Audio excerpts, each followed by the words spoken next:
Good morning friends. அமேசான்லேருந்து ரீசெண்டாக Bergner கம்பெனியோட 4 set உள்ள இந்த ஸ்டெயின்லெஸ் ஸ்டீல் பாத்திரம் நான் வாங்கியிருக்கேன்.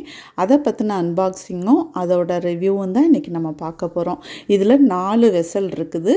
இது என்னென்ன வெசல் அப்படின்னா 2.1 லிட்டர் உள்ள ஒரு கடாய், அதுக்கப்புறம் 1.5 லிட்டர் உள்ள ஒரு ஃப்ரை பேன், 300 ml உள்ள ஒரு தட்கா பேன், அதாவது தாளிக்கிற பாத்திரம், அது கூட ஒரு லிட்டு ஒன்று. அவ்வளோதான். இது 4ம் சேர்த்த ஒரு பேக் தான் இதை நான் வாங்கியிருக்கேன்.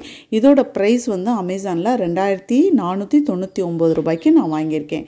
ஸோ ஃப்ரெண்ட்ஸ், இதை அன்பாக்சிங் பார்த்துடலாம். பேக்கேஜிங் ரொம்ப சூப்பராக இருந்துச்சு. பொருட்கள்லாம் ரொம்ப பத்திரமா சேஃபாக வந்து சேர்ந்துச்சு. ஸோ 4 வெசல் என்னென்ன இருக்குது அப்படின்னு சொல்லிட்டு வரிசையாக நம்ம பார்த்துடலாம். எல்லாத்துக்கும் நல்லா பிளாஸ்டிக் கவர் போட்டு நல்லா பேக் பண்ணியிருந்தாங்க. ஃபஸ்ட்டு நம்ம பார்க்குறது வந்து தட்கா பேன். இது ரொம்ப 3-4 பொருளுமே நல்ல வெயிட்டாக இருக்குது ஃப்ரெண்ட்ஸ்.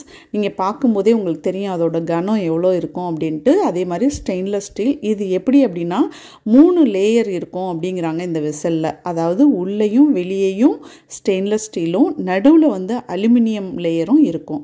ஸோ நம்மளுக்கு வந்து சாப்பாடு நம்ம சமைக்கிறது உள்ள லேயர் தான் நம்ம வந்து கான்டாக்ட் இருக்கும். நம்மளோட உணவுப் பொருளோட கான்டாக்ட் இருக்க லேயர் ஸ்டெயின்லெஸ் ஸ்டீல். வெளியில் உள்ள லேயர் ஸ்டெயின்லெஸ் ஸ்டீல் வந்து நம்ம வந்து இண்டக்ஷன் ஸ்டவ்லாம் வச்சு நம்ம வந்து சமைக்கிறதுக்கு யூஸ்ஃபுல்லாக இருக்கும். ஸோ இந்த தட்கா பேனில் அந்த கைப்பிடி பார்த்திங்கன்னா நல்லா அழகாக டிசைன் பண்ணியிருக்காங்க. ஸோ நம்ம வந்து ஸ்ட்ரைட்டாக வச்சோம்னாலே அது அழகாக அந்த சிட் ஆயிரும் அந்த அடுப்பில். இது வந்து அந்த ஃப்ரை பேனுக்கும் கடாய்க்கும் சேர்த்த மாதிரி உள்ள ஒரு மூடி. இந்த மூடியும் நல்லா வெயிட்டாக இருக்குது. பார்க்கும்போதே உங்களுக்கு தெரியும் மேலே ஒரு புடியோடு இருக்குது. இந்த விளிம்பு இருக்கிறனால அது அந்த பாத்திரத்தில் நல்லா செட் ஆகிக்கிடுது. நல்லா டைட்டாக மூடணும். அதாவது டைட்டாக மூடி திறக்கிறது இல்லை, கரெக்டாக மூடுது, அவ்வளோதான்.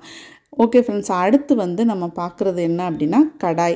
இந்த கடாய் வந்து நான் வந்து ரொம்ப சூப்பராக, எனக்கு ரொம்ப பிடிச்சிருந்துச்சு. 2 சைடும் கைப்பிடி வச்சுட்டு நல்லா அழகாக பார்க்கும்போதே அப்படியே வலுவலுன்னு இப்போவே அப்படியே எண்ணெயை போட்டு பொரிச்சிடலாம் போல் சமைக்கலாம் அப்படின்னு ஆசையாக இருக்குது இதில் சமைக்கும் போது. இது வந்து 2.1 லிட்டர் அந்த அளவுகள்லாம் உள்ளேயே நம்மளுக்கு கொடுத்துருக்குறாங்க. ஸோ வந்து பார்க்கும் போதே வந்து உங்களுக்கு நல்ல ஸ்டீல் தெரியும், வலுவலுன்னு நான்ஸ்டிக் மாதிரியே இருக்கும் பார்க்கும்போது. பார்க்கலாம் நாளைக்கு சமைக்கும் போது அது எப்படி வந்து ரிசல்ட் கொடுக்குது அப்படின்னு சொல்லிட்டு. அதே மாதிரி இந்த புடியெல்லாம் பார்த்திங்கன்னா ஸ்டீலே தான் வச்சுருக்காங்க. அதில் ரப்பர் அந்த மாதிரி பிளாஸ்டிக் அந்த மாதிரி எதுவும் இல்லை. இது வந்து ஹீட் பண்ணும்போது தொட முடியுதா அப்படிங்கிறத நாளைக்கு பார்த்துக்கலாம். பாட்டம் வந்து இந்த மாதிரி கொஞ்சம் சமமாக இருக்குது. அதாவது நம்ம பொதுவாக கடாயினா குழிவாகவே போகும் அப்படிங்கிற மாதிரி இல்லாமல் கீழே வந்து கொஞ்சம் லெவல் பண்ண மாதிரி இருக்குது, பார்த்திங்கன்னா தெரியும். ஸோ வந்து பார்க்கும் போது எனக்கு பாத்திரம் ரொம்ப பிடிச்சிருக்கு. நல்ல வெயிட்டாக இருக்குது ஃப்ரெண்ட்ஸ். ஒரு 2 to 4 பேர் இருக்கிற ஃபேமிலியில் சின்னதாக நம்ம கம்மியாக குழம்பு வைக்கிறதுக்கு, பொரிக்கிறதுக்கு, அதுக்கெல்லாம் நம்ம யூஸ் பண்ணிக்கலாம். இந்த லிட்டு வந்து அதுக்கு ரொம்ப ஆப்டாக கரெக்டாக பொருத்தமாக இருக்குது.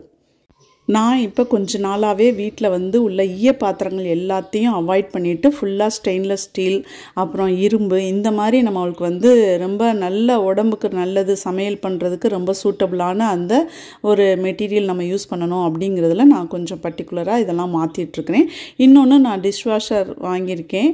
அதில் வந்து நம்ம வந்து ஈய பாத்திரம், நான்ஸ்டிக்கு இதெல்லாம் நம்ம வந்து கழுவ போட முடியாது. ஸோ அதனால் ஸ்டெயின்லெஸ் ஸ்டீலில் தான் நம்ம புழங்கணும் அப்படின்னா தான் நம்ம வந்து எல்லா பாத்திரத்தையும் அதில் கழுவலாம் அப்படிங்கிறதுக்காக நான் மாற்றிட்டுருக்கேன். இது வந்து அந்த ஃப்ரை பேன் ஃப்ரெண்ட்ஸ். நல்ல ஹேண்டில் வந்து நீளமாக இருக்குது. ஹேண்டில் ஃபுல்லுமே ஸ்டெயின்லெஸ் ஸ்டீலில். அந்த ஹோல் வந்து நம்ம தொங்க விடுற மாதிரி ஏதாவது கம்பியில் மாட்டி ஹூக் மாதிரி மாட்டி விட்டுக்கலாம். ஸோ ஹேண்டில் வந்து நல்ல நீளமாக இருக்குது. அது ஹாலோவாக இல்லாமல் நல்லா க்ளோஸ்டாக இருக்குது. இதுலேயுமே நம்மளுக்கு வந்து அளவு கொடுத்துருக்காங்க பாருங்கள். பார்க்கும்போது நல்ல ஃப்ரை பேன், நல்ல ஒரு 4-5 பீஸ் மீன் போட்டு நல்லா வறுக்கலாம் போல் இருக்குது. திக்னஸ் நல்லா வெயிட்டாக இருக்குது. பார்க்கும்போது நல்லா இருக்குது. விளிம்பு உள்ளதாக இருக்கணும். நான் ஏற்கனவே கடாய் வீடியோவில் சொல்லியிருப்பேன், விளிம்பு உள்ள பொருட்கள் நம்ம சமைக்கும் போது தான் அதுலேருந்து குழம்போ நம்ம இந்த மாதிரி ஆயில் இதெல்லாம் ஊற்றும் போது சைடில் வடியாது. இல்லை நம்ம விளிம்பு இல்லாமல் முழுக்கட்டின்னு ஒரு மாதிரி இருக்கும், விளிம்பே இல்லாமல் அப்படி முடிஞ்ச மாதிரி இருக்கும். அந்த மாதிரி உள்ள திங்ஸ் நம்ம யூஸ் பண்ணோம் அப்படின்னா குழம்புலாம் வச்சுட்டு வேறு பாத்திரத்துக்கு மாற்றினோம்னா பின்பக்கம் அப்படியே ஃபுல்லாக வடிஞ்சு திருப்பி அதை நம்ம அடுப்பில் வைக்கும்போது அப்படியே அந்த பாத்திரத்தோட கலரே வேறு மாதிரி நாள்பட சேஞ்ச் ஆகி வேறு மாதிரி ஆகிடும். ஸோ இதில் வந்து அந்த விளிம்பு இருக்குது. பார்க்கலாம் நம்ம யூஸ் பண்ண எந்த மாதிரி இது ரிசல்ட் கொடுக்குது அப்படின்னு சொல்லிட்டு. ஸோ இந்த மூடி வந்து இந்த ஃப்ரை பேனுக்கும் அது ரொம்ப சூட்டபுளாக இருக்குது ஃப்ரெண்ட்ஸ். ஸோ வந்து 2 கடாய்க்கும் அந்த ஃப்ரை பேனுக்கும் சேர்த்த மாதிரி ஒரு லிட்டு ப்ளஸ் ஒரு தட்கா பேன் தாளிக்கிற ஒரு குட்டி கிண்ணம் இது 4ம் சேர்த்தது தான் அந்த பேக்கிங்கில் இருந்துச்சு. பேக்கிங்கை பொறுத்தவரையும் எந்தவித டேமேஜும் இல்லாமல் நீட்டாக வந்து சேர்ந்துச்சு. ஒரு 10 days ஆச்சு எங்களுக்கு டெலிவரி கொடுக்குறதுக்கு. நல்லா கொடுத்துருந்தாங்க. ஸோ வந்து உங்களுக்கு பார்க்கும்போதே தெரியும் அதில் நிறைய இன்ஸ்ட்ரக்ஷன் கொடுத்துருக்காங்க. அதுக்கப்புறம் இதை வந்து நம்ம கேஸில் வைக்கலாம், இண்டக்ஷனில் வைக்கலாம், அப்புறம் இன்னும் நிறைய அடுப்புகள்லாம் கொடுத்துருக்காங்க. ஸோ வாங்க ஃப்ரெண்ட்ஸ், இது மறுநாள் ஆயிடுச்சு. நான் இப்போ இதை யூஸ் பண்ண ஆரம்பிக்க போகிறேன். இன்றைக்கி வந்து நான் வந்து ஃபஸ்ட்டு எடுத்தோன்னே அந்த ஸ்டிக்கரை எடுக்கும்போது ரொம்ப ஈஸியாக ரிமூவ் பண்ண வந்துச்சு. நம்ம முதலையெல்லாம் குக்கர்லாம் நம்மளுக்கு வந்து அந்த ஸ்டிக்கர் எடுக்கிறதே ஒரு பெரிய டாஸ்காக இருக்கும். பட் இதில் வந்து ரொம்ப ஈஸியாக அந்த ஸ்டிக்கர் ரிமூவ் பண்ண முடிஞ்சிச்சு. இதை சீசனிங் பண்ணுறதுக்கு ஃபஸ்ட்டு நம்ம வந்து அதில் ஏதாவது அந்த ஸ்டீலோட அந்த சின்ன பொடி மாதிரி வரும் அப்படிங்கிறதுக்காக நம்ம ஃபஸ்ட்டு முதல்ல மைதா மாவை கொஞ்சோண்டு போட்டு எல்லாத்தையும் நல்லா ஒரு குட்டி கிளாத்து வச்சுட்டு ஃபுல்லாக அதை வந்து நல்லா தொடச்சி எடுத்துட்டு அதுக்கப்புறம் நம்ம எப்போதும் வாஷ் பண்ணுற லிக்விட் வச்சு நம்ம வந்து வாஷ் பண்ணிடலாம். நார்மல் பாத்திரங்கள் எப்படி வாஷ் பண்ணுறோமோ அது மாதிரி வாஷ் பண்ணிடலாம். ஏன்னா இதெல்லாம் இந்த மிஷினில் செய்யும் போது அந்த குட்டி குட்டி அந்த துகள்லாம் உள்ளே இருக்கலாம். அதை வந்து நம்ம வந்து அப்படியே வச்சு சமைச்சோம்னா அது சாப்பாட்டில் ஃபஸ்ட்டு மிக்ஸ் ஆகலாம். சும்மா கழுவுறதுக்கு முதல்ல வந்து மைதா மாவு போட்டு தொடச்சி எடுத்துட்டு அதுக்கப்புறம் இந்த மாதிரி நம்ம லிக்விட் போட்டு நம்ம வாஷ் பண்ணி எடுத்துடலாம். இன்னும் ஒரு ஸ்டெப்பு மேலே நம்ம கொஞ்சோண்டு தண்ணி ஊற்றி நல்லா கொதிக்க விட்டுட்டோம் அப்படின்னா அதில் இன்னும் கொஞ்சம் கொஞ்சம் சின்ன துகள்கள் இருந்தாலும் அதுவும் வெளியில் போயிடும். ஓகே ஃப்ரெண்ட்ஸ், எல்லா ப்ராசஸும் முடிஞ்சிச்சு. இனி நான் சமைக்க ஆரம்பிக்கலாம். எப்படா இதில் சமைப்போம் அப்படின்னு ரொம்ப ரொம்ப ஆவலாக ஆசையாக இருந்தேன். ஏன்னா பார்க்கும்போதே எனக்கு ரொம்ப பிடிச்சிச்சு. எனக்கு இந்த மாதிரி புது பாத்திரங்கள் வாங்கி அதில் சமைக்க ஆரம்பிக்கும் போது எனக்கு அவ்வளோ ஆசையாக இருக்கும். அதில் வந்து அந்த வறுக்கிறது, அந்த பொரிக்கிறது, அது அப்படியே நைஸாக பண்ணுவோம். அன்றைக்கி ரொம்ப பார்த்து செய்வோம் இல்லையா? நிறையா பேர் இதை வந்து ஃபீல் பண்ணியிருப்பீங்க. எனக்கு பொதுவாக இது ரொம்ப பிடிக்கும் ஃப்ரெண்ட்ஸ்.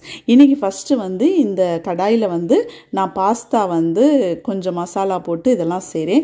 எதுக்காக இதை வந்து ஃபஸ்ட்டு சூஸ் பண்ணேன்னா அந்த மசாலாலாம் கீழே ஒட்டுதா, அது வந்து கொஞ்சம் நான்ஸ்டிக் மாதிரி இருக்குதா, இல்லை அடி பிடிக்குதா, ரொம்ப ஹீட் ஆகுதா அப்படின்னு உங்களுக்கும் ரிவ்யூ கொடுக்கலாம் அப்படிங்கிறக்காக தான் ஃபஸ்ட்டு இதை நான் சூஸ் பண்ணேன். ஸோ வந்து ஆயில் வந்து நான் ஊற்றிட்டு மீடியம் ஃப்ளேமில் தான் வச்சுட்டு நான் ஃபுல்லாக சமைச்சேன். இன்னொன்று ரொம்ப அடிக்கடி கிண்டணும் அப்படின்லாம் இல்லை, மீடியம் ஃப்ளேமில் வச்சுட்டு நான் ஃபுல்லாக சமைச்சு முடிச்சிட்டேன். ரொம்ப ஹை ஹீட்டு வைக்கல, சூப்பராக வந்துருச்சு ஃப்ரெண்ட்ஸ். அதுக்கப்புறம் ஃப்ரை பேனில் ஃபஸ்ட்டு நம்ம ஒரு சக்கரை பொங்கல் செய்வோம் அப்படின்னு சொல்லிட்டு குக்கரில் தனியாக சாதம் பருப்பு வேக வச்சுட்டு இதில் நெய் போட்டு முந்திரி திராட்சையெல்லாம் நம்ம வந்து பொரிச்சிட்டு வறுத்து எடுத்துட்டு அதில் வந்து சாதம் போட்டு வெள்ளைப்பாகு ஊற்றி நல்லா எடுத்து நம்ம மீடியம் ஃப்ளேமில் வச்சுட்டு நான் ஃபுல்லாக எல்லாமே பொங்கல் செஞ்சு முடிச்சிட்டேன். சக்கரை பொங்கல் செம்மையாக வந்துருந்துச்சு. எதுவுமே அடி பிடிக்கலை, பார்க்கும்போதே தெரியும். நம்ம ஹீட் வந்து பார்த்திங்கன்னா கரெக்டாக இருக்குது. அதாவது நம்ம பிடிக்கலாம் நல்லா ஈஸியாக. அந்த ஃப்ரை பேன்லாம் நல்லாவே பிடிச்சி நம்ம சமைக்கலாம். நம்மளுக்கு துணி எதுவும் தேவைப்படலை. இந்த கடாய் வந்து பார்த்திங்கன்னா பிடிக்கிற அளவுக்கு சூடு இருக்குது. ஆனால் சூடு ஏறுது. ஆனால் வந்து லேடிஸ்க்கு ஓரளவு அந்த ஹீட் அந்த மேனேஜ் பண்ணுற நம்மளுக்கு பழக்கம் இருக்கும். ஸோ அதனால் பிடிச்சிட்டு நம்ம வந்து கிண்டி விடுற அளவுக்கு சூடு லைட்டாக ஏறி இருக்குது. சூடே ஏறலைன்னு நான் சொல்ல மாட்டேன். ஓகே, நம்ம வந்து அதை வந்து பிடிச்சிட்டே நம்ம சமைக்கலாம், நல்லாயிருக்கு. இந்த தட்கா பேனில் கொஞ்சமாக நான் வெண்பொங்கலுக்கு தாளிச்சும் பார்த்துட்டேன். ஸோ ஒரே நாளில் உங்களுக்கு 3மே சமைச்சு காட்டியாச்சு. இந்த பாஸ்தா பார்த்திங்கன்னா நல்லாவே ட்ரை பண்ணிவிட்டேன். அந்த அளவு பண்ணியுமே கீழே வந்து பார்த்திங்கன்னா உங்களுக்கு ரொம்பவே பிடிக்கல. இது பொங்கல் வலிச்சு எடுத்த பிறகு அந்த ஆறுனவுன்னு உள்ள நெய்யும் இதுவும் தான் இருக்குது. இந்த ஃப்ரை பேன் பார்த்திங்கன்னா தெரியும். ஓகே ஃப்ரெண்ட்ஸ், இதை வந்து நம்ம டிஷ்வாஷரில் போட்டு தான் நான் வந்து இப்போ க்ளீன் பண்ண போகிறேன். இன்னொன்று நான் வந்து இதில் முக்கியமாக சொல்ல வேண்டியது என்ன அப்படின்னா, இந்த ஹேண்டில் போய் நம்ம அட்டாச் ஆகிருக்க இடத்துல நல்லா நட்டு போட்ட மாதிரி நல்லா டைட் பண்ணியிருக்காங்க. சில வெசலில் பார்த்திங்கன்னா அந்த கைப்பிடி அந்த புடி இதெல்லாம் வந்து சும்மா ஒட்டி வச்ச மாதிரி இருக்கும். அந்த மாதிரி வெசல்லாம் நம்ம வந்து டிஷ்வாஷரில் போடும்போது அந்த ஒட்டி வச்ச அந்த பேஸ்ட் வந்து எடுத்துக்கிட்டு அந்த ஹேண்டிலே வந்து தனியாக கலண்டு வந்துடுற மாதிரி இருக்கும். ஸோ சில இது நான் வந்து அந்த மாதிரி இது சஃபர் ஆகியிருக்கேன். பட் இந்த 3 வெசல்லையுமே அந்த பிடி வந்து நல்லா ஸ்க்ரூ போட்டு டைட் பண்ணியிருக்கனால எனக்கு ரொம்ப பயம் இல்லாமல் நான் வந்து டிஷ்வாஷரில் போட்டு இன்றைக்கி வாஷ் பண்ணிட்டேன். செமையாக வாஷ் பண்ணி வந்திருக்கு. ஓகே ஃப்ரெண்ட்ஸ், இதோட லிங்க் நான் டிஸ்கிரிப்ஷனில் கொடுக்குறேன். உங்களுக்கு பிடிச்சிருந்தா வாங்குங்க. எனக்கு ரொம்ப பிடிச்சிருக்கு. அடுத்து இன்னொரு வீடியோவில் சந்திப்போம். தேங்க்யூ.